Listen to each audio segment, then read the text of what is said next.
यह कहानी उन दोस्तों की है जिसके साथ कुछ ऐसी घटना घटी कि जिससे उनका पूरा जीवन ही बदल गया। तो आइए जानते हैं कि ऐसा क्या हुआ था उनके साथ। मुंबई शहर की रहने वाली प्रिया शर्मा अपने दोस्तों के साथ रवि, साहिल और विजय के साथ शिमला जाने के प्लान बनाई।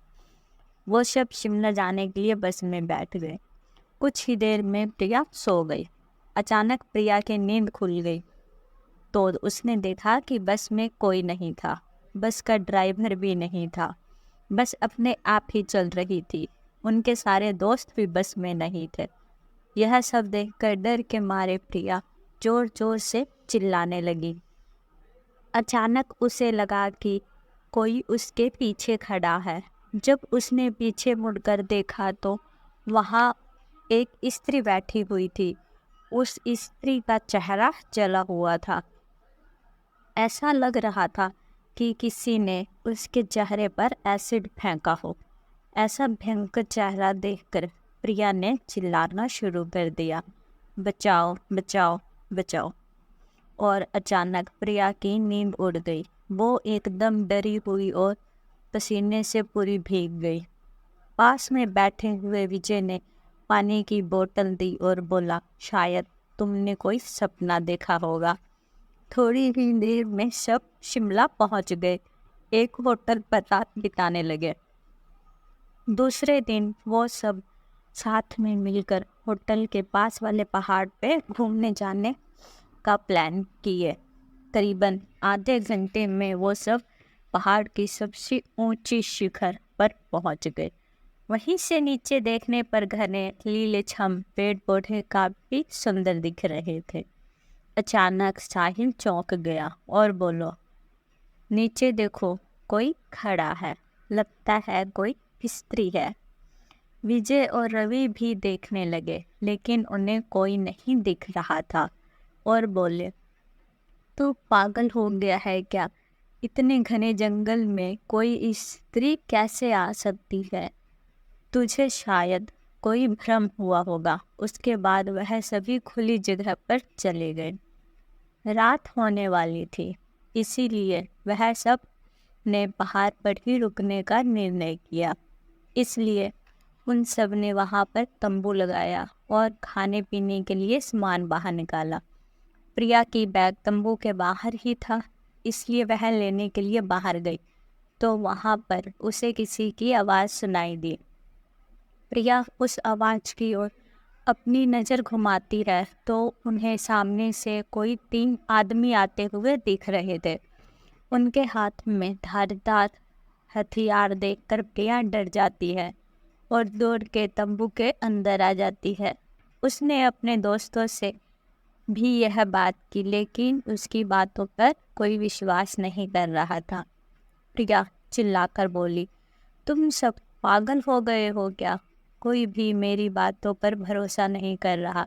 चलो मेरे साथ, मैं अब दिखाती हूँ तुम्हें। वह सभी बाहर आके शिखर की चोट से नीचे देखने लगते हैं। उतने में ही उन सभी को लगता है कोई 3 लोग उनकी तरफ बढ़ रहे हैं। यह सब देखकर वो चारों डर जाते हैं।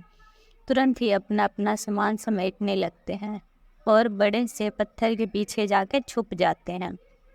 थोड़ी ही देर में वो सब ऊपर आ जाते हैं। प्रिया देख रही है कि उनके हाथ पैर और सिर बिल्कुल आम इंसान जैसे नहीं थे। वो सब एक जगह पे बैठ जाते हैं और कुछ तांत्रिक विद्या शुरू करते हैं। उनमें से एक आदमी अपने हाथों की उंगलियों को काट देता है। अचानक उन चारों ने देखा एक औरत उन आदमियों के बीच में आके लेट जाती है। कोई नहीं जानता आखिर वो औरत वहाँ पहुँची कैसे। प्रिया ने कहा, मुझे कुछ समझ नहीं आ रहा, आखिर यह सब हो क्या रहा है? मुझे बहुत ही डर लग रहा है।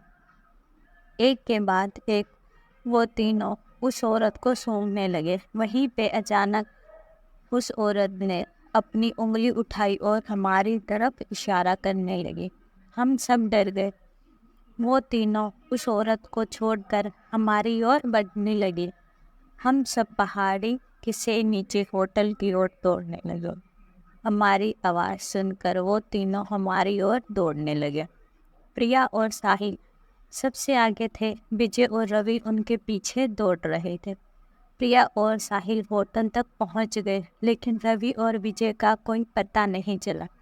हमने होटल वालों से उनके बारे में बातें की तो उन लोगों ने कहा कि उस पहाड़ पे कोई नहीं जाता है, वह पहाड़ शापित है। जो भी वहाँ जाता है वह कभी वापस नहीं आता। आपकी किस्मत अच्छी थी कि आप अभी जिंदा हैं, लेकिन हमारे दोस्त रवि और विजय कभी भी वापस लौट कर नहीं आए। दोनों ने उन्हें ढूंढने की बहुत कोशिश की, पुलिस कंप्लेन भी करवाई, लेकिन कोई फ़ायदा नहीं हुआ। दोस्तों, अगर आपको मेरी यह कहानी शिमला के शापित पहाड़ पसंद आई हो तो प्लीज़ लाइक करना, सब्सक्राइब करना और शेयर ज़रूर करना। और मेरी ऐसी ही सत्य पर आधारित कहानी जानने हैं तो अगली कहानी तक इंतज़ार कीजिए।